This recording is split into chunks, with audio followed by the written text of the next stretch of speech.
Train travel through Thailand is the adventure in itself.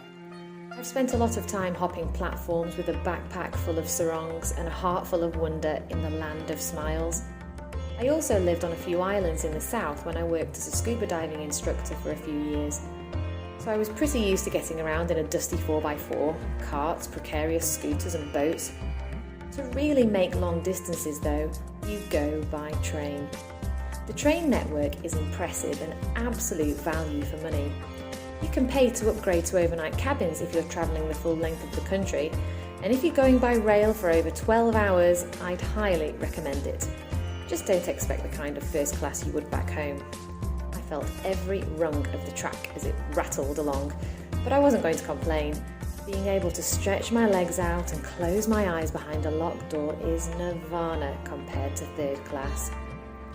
The further north I went, the further away from the tourist crowds you can manage, the more authentic the train travel experience. A friend and I decided to visit some northern towns for a few weeks after a short exploration in Bangkok.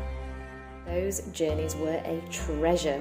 The locals piled in on bench seats without dividing armrests, wedged in together, some with their chickens in a wicker basket beside them, presumably picked up from the market. Finding your way through the hubbub and getting to the right platform is achievement enough. It feels like you're moving through a time lapse, everything on fast forward.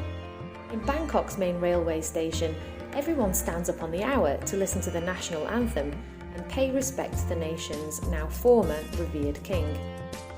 Once you've adhered to the customs and rituals, pushed your way through the hordes, run to several platforms and made it onto the train, you're buzzing with victory. Let the voyage commence. Eventually, after the initial excitement and saying "no khop ka," no thank you, to the lady who repeatedly shuffles up and down the aisles with baskets of baked goods and beer, we drifted off. Lulled into a comfortable doze, the green mountains rolled by as we headed further into the wild, our Siam stories waiting to be lived.